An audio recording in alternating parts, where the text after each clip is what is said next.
What's going on, YouTube? It's okmall. Today we got another Stoneshard build guide ahead, and this one's going to be covering a dual-wield lower cooldown build that we've done recently. Now, a couple things I want to talk about with this particular build. It is super strong, but the way that I put the character together does have a few shortcomings. For my particular loadout, I wasn't going to do anything in athletics and maybe do medium and heavy armor.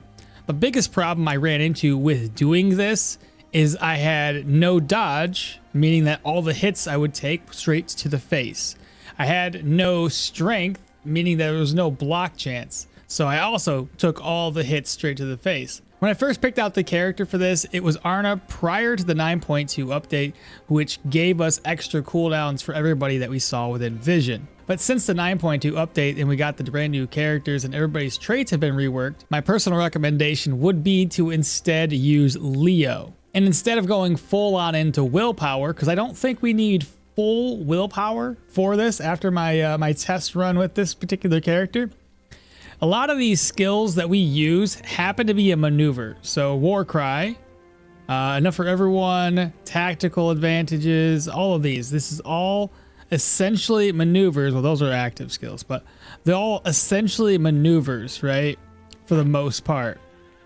So a lot of our skills are going to have an innate 20% reduction because we're going to be going into skills like tactical advantage. This is going to decrease the cost and the cooldown duration for every single maneuver that we have, as well as stances. Now, going with Leo makes more sense to this build because we want to have a lot of HP.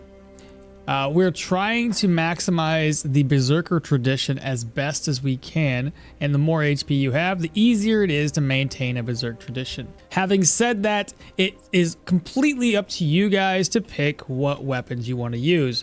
If you want to use daggers and axes, 2 daggers, 2 axes, 2 swords, you know, mix and match it. It's entirely up to you guys on how you do this. I would just say still focus primarily on utilities and pick Leo for the majority of it. Now you're probably wondering, well, what the heck? Leo doesn't start off with dual wielding. Not the end of the world. If you guys are newer to the game, a couple recommendations for that is you can just travel from Osbrook and kind of follow the road all the way to the south until you find your way down to Manshire. Manshire is going to have a dude inside of this building here on the very first floor. He's over here reading some books. You talk with him, he can sell you some books on dual wielding that will allow you to kickstart your build off, and then you can just walk on back to Osbrook. I did thoroughly enjoy playing with the daggers, as they do have a crap ton of damage. Now you'll also notice we kind of suffer a little bit with accuracy and a decent amount of fumble. Now those can be offset with your equipment to a little bit of a degree, and this is another part about playing with Leo. I had to go for these to give me a little bit more HP, but I could have just gone instead for ruby pendants, ruby rings to give me the accuracy. Now as far as the stats are concerned, and the way I would probably do this moving forward, if you're building into Leo, I would instead opt out of doing vitality and then pick either perception, agility, or strength, depending on what you need. Go 25 points for willpower. So if your main goal is to do more blocks, maybe dive into strength. If your goal is instead going to be for dodge chance, you can go agility, perception, full agility for perception, a mixture of the two, doesn't really matter. If you go a mixture of the two, the perception does increase. If we look all the way down on our athletics tree, perception will increase your dodge chance here. But even if you don't do that, increasing your agility a little bit and then going for light armor can still give you enough dodge paired together with elusiveness, because elusiveness has only 18 round cooldown with what we currently have. And again, that's a maneuver, so if I ever had that skill, I could unlock it and use it. It would last quite a while, and my cooldowns for it would be really low. You pair that together with offensive tactics, which also decreases your cooldowns, and you pop a skill like this, you're going to have even better time with even less cooldowns. So this will not be like any of the other build guides I've done in the past that kind of have one direction to take. This is going to have multiple facets, multiple avenues for you guys to take. Having said that, I still want to cover a generalized overview of what the build would look like. So let's look at all of the abilities I've taken all the way up to level 27. So I did put a few points into daggers. I got the entire top row. Now, if you're utilizing daggers with this build, I obviously recommend the top row. Quick hands into double lunge. You'll essentially have double lunge off a cooldown like almost 100% of the time with how much cooldown reduction that we have. Obviously from the shadows, giving it extra damage boost on top of all the extra damage we're going to be getting. If you can rack up your pain, you get extra weapon damage. If you start taking hits, you get to rack up weapon damage and everything else due to your Berserker tradition right here. You reduce your damage taken for each missing percentage of health. You increase your crit chance for each missed or fumbled shot. Obviously, we have a high fumble or higher fumble and a little bit less accuracy. So we are bound to miss increasing crit. You get more weapon damage for each degree of pain, more dodge for each degree of injury, more counter. You get the idea, right? So that's kind of the idea. You don't really want to dive too heavily in other skills. You want to put a lot of these points into these utilities as playing as Leo. That way you can increase your health and your energy exponentially and then still take full advantage of this without ever having to worry about putting points into that vitality. But yeah, then obviously a little bit later down the road, I ended up getting Gaping Wound for any of the non-undead characters that we're trying to attack. Other than that, we didn't do anything else in weaponry skills. Now, this is a dual wielding build, so we obviously went pretty heavy into dual wielding. If you're into it, you can go down and get Whirlwind and more blood. That would also help you with those cooldowns, because killing enemies will grant you more hands efficiency and negative ability energy cost for 3 turns, while also reducing all the ability trees cooldowns by 4 and all attack skills by 2. So that's another really cool one that can keep you in line with that low cooldown. Underneath warfare, the most important thing to get here would be tactical advantage. You want to get that as soon as possible. So as with most of the builds that I've put together, you're going to want to get this by level 13, 100%.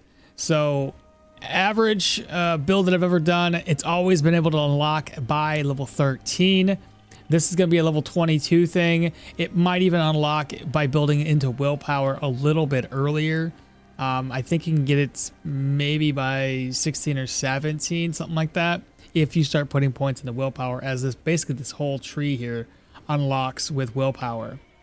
Warcry is always really nice to have, very low cooldown, and it increases our weapon damage and our crit chance and crit efficiency, and it obviously scales with willpower. As you can tell, I have a 141% chance to confuse all the enemies, so guaranteed it's typically probably going to confuse or daze them. More often than not. Athletics, this particular time, nothing here, but again, the ball's in your court. If you want to put points in athletics, maybe take them out from the armored combat and instead put them in athletics. At the very least, get elusiveness. The other thing that can really help you out with this particular build, if you want to keep reducing skill cooldowns, would be grab up sudden lunge and no time to linger. So you might be looking at about 6 points invested here versus putting other points in the other parts of these skill trees here. Then obviously for this particular thing, I went into some armored combat because I was having a crisis of identity when it comes to how to build my gear set. We went for medium since I had those purple boots.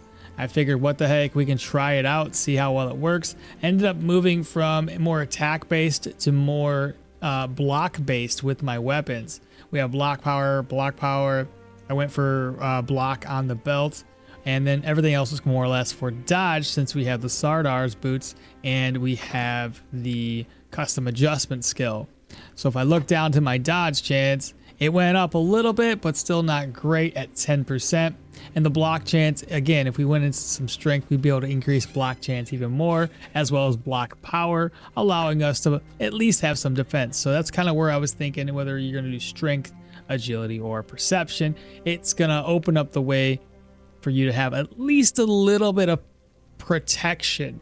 You're going to need something. Because while I can survive a heck of a lot, if you're playing this on permadeath, you want to have at least something, whether it's block or dodge, to offset a lot of the damage you're going to take. Pathfinder is a great skill to have. You can see where the enemies are located, plus deal extra damage to them, which is always a good thing. Now, you can always get ever vigilant as well if you want to add more dodge chance to your build. So again, if you're going to go for light armor, you can maybe swap in and get this ever vigilant skill. Now, as far as what to get and at what level to get it, I already talked about tactical advantage. You want to try to get that at level 13, bare bones minimum. Just get it right when you can. That's going to help us decrease all of our cooldowns.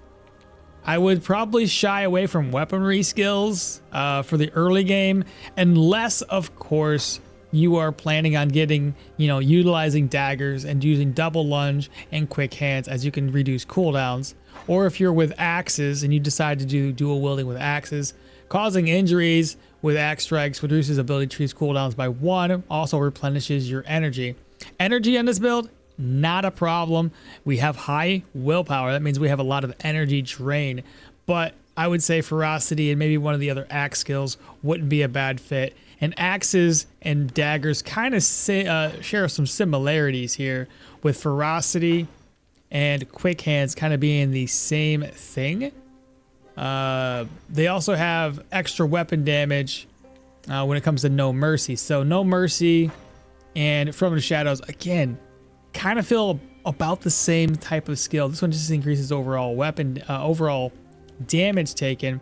And if the targets are unaware or confused, we get extra weapon damage, right? So similar, but different, right? But I would still, again, focus heavily on the dual wielding tree. Probably unlock at least Berserker Tradition as soon as you can. Enough for Everyone's great for that counter, that dodge, that damage reduction. Unstoppable. You're going to have more energy than you ever know what to do with. Warcry somewhere in the mix there. And this particular build, again, if we're going to be doing for permadeath, I would probably recommend at least getting a dash. And how you do it, when you do it, is up to you when you're more comfortable with getting it. Now here's going to be an overview of all the skills that we've unlocked thus far throughout our playthrough. Now I typically number these based on what skill to get at what level, but I won't do that this time around. And the reason for it is I want you guys to take a look at what we have, understand the concept of what we're trying to do is to reduce cooldowns, and determine what route you want to take, whether you want to go for heavy, whether you want to go for medium, whether you want to go for light armor, as well as what's weaponry skills to go with, if any at all. But I will at least tell you the most important skills to get: dual wielding training, warfare, at least until tactical advantage, get dash if you're utilizing permadeath, because there are some instances where we just need to dash into people or dash out of them. And the reason why you would want to dash in would be just to initiate with enough for everyone, so you can start spreading a lot around your damage. And especially if you had the whirlwind skill, it's something I'm not too familiar with, haven't really done too much in the whirlwind, but there was plenty of times in this entire playthrough where I was surrounded, and then let's face it, whirlwind would have been great fit for taking those enemies out. Another skill I can recommend you guys get at some point in the playthrough would be Thirst for Battle. Again, being that we're trying to just take damage and utilize the fact that we have Berserk Tradition to do more damage, this is a good skill to have. Keeps our energies high. We have energy drain of life drain, extra weapon damage the lower our HP is. It's a pretty wild skill to have. So to reiterate one last time, you have to get this skill here to reduce all the cooldowns for anything maneuver based at level 13, because that's typically when it unlocks. Otherwise, put a lot of focus on the dual wielding, a lot of focus in the warfare, and then what you do from there on out is entirely up to personal preference. Make the best of it. Pick out the skills, the weapons that you want to utilize, and I think you guys will have a blast. Now, with all of that said, I'm going to show you some of the battles that I have had with this build, and just to show you some of the survivabilities that we've been able to have, even without dodge and without block. Literally just tanking things to the face, because for the most part, most of the run, I did not have a gear that actually added to my block chance. Block chance only came later down the road after a lot of failed attempts at some dungeons. So we'll take a look at that next. So in this example, we're in a tier 3 dungeon. Don't exactly know what level we are per se, but let's run it. So we start off with Warcry, increase our damage, and we are just doing an insane amount of damage here.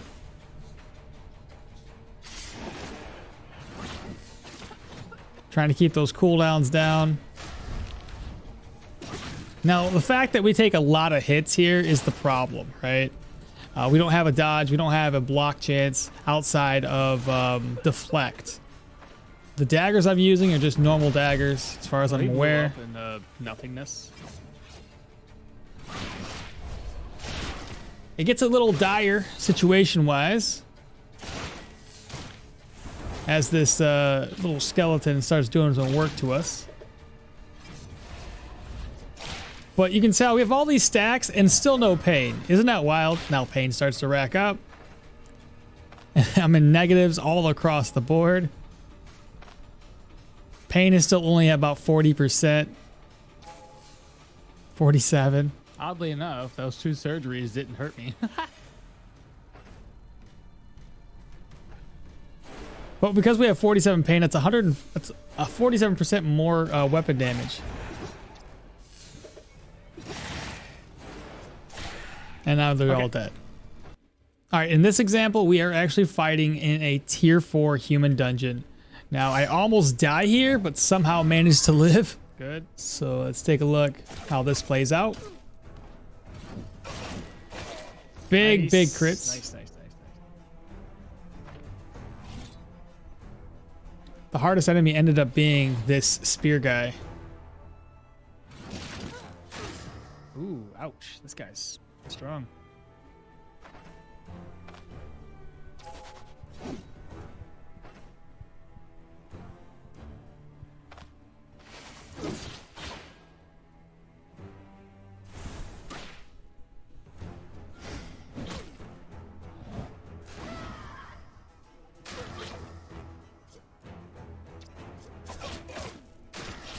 God dang, this guy, you give him a chance and he takes a freaking... Oh my god, did I just almost die? Here's another extreme example. So we have, I think, 1, 2, 3, 4, 5, 6 enemies back to back. This is a tier 4 undead dungeon.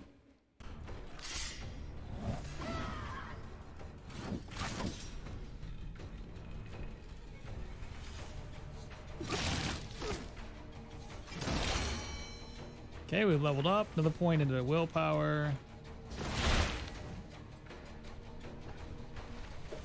Oops, that's the wrong move. Holy, he's bleeding like crazy.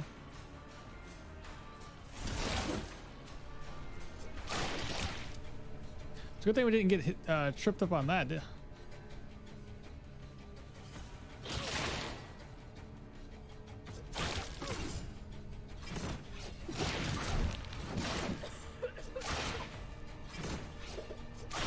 Nice.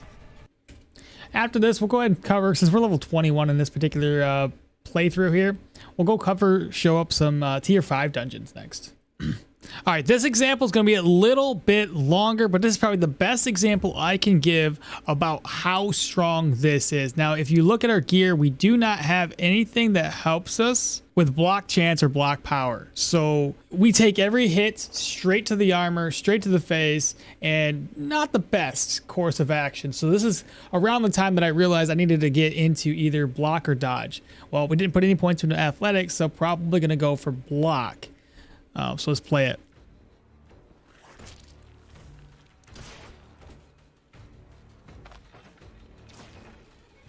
Holy crap.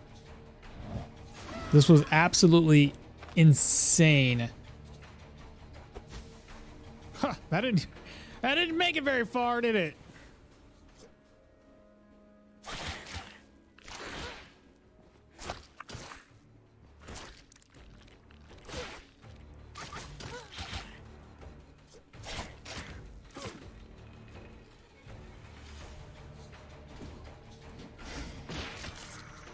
Okay.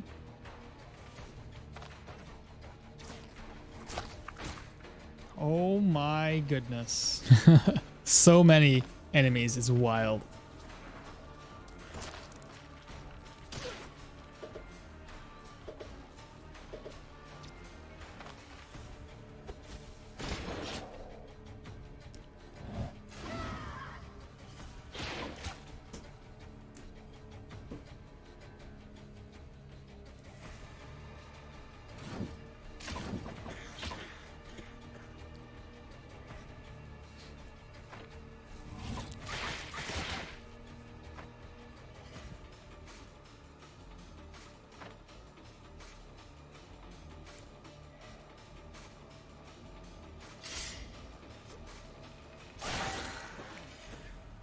Some wild Okay. crits.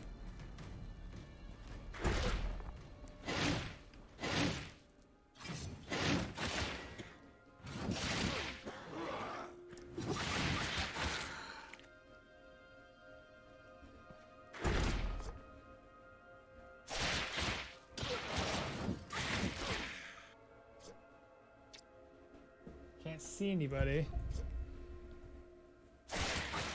Big 124 crit 124. off of that.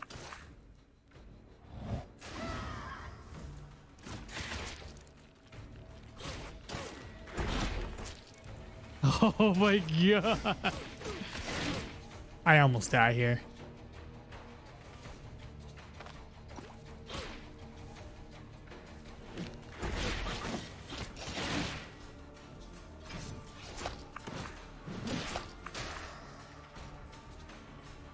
And getting This is freaking dazed, wild. not good. There's no fucking way, bro. God dang, what am I supposed to do? Honestly, do not know how I made it out of Like, here. how? What do you do?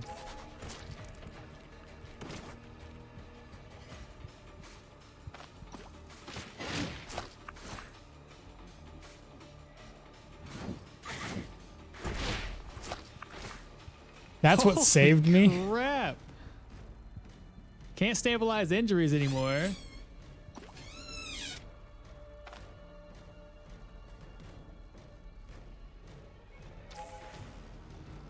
Like, I got plenty of damage. That's not necessarily the problem here.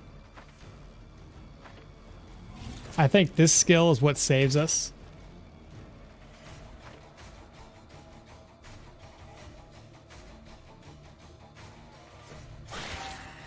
Good Big, freaking big crit. crit.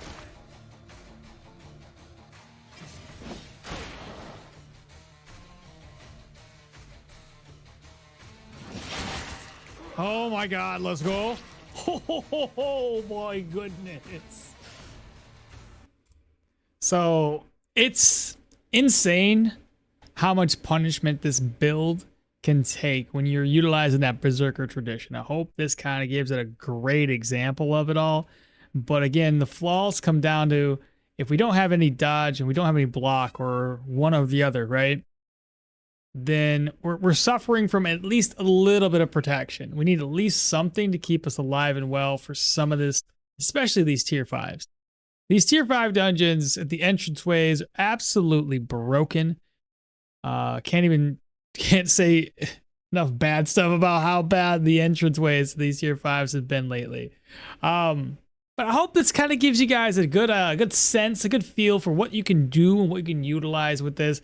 As you probably have noticed, a lot of my skills come off a cooldown pretty quickly, even though dual wielding adds an additional 15% cooldown, right? So as soon as you're dual wielding, instead of having 100% on everything costs only 100% cooldowns, it adds 15%. So we already have to come from a 15% deficit to get our cooldowns low enough to be able to spam skills as frequently as we do right now.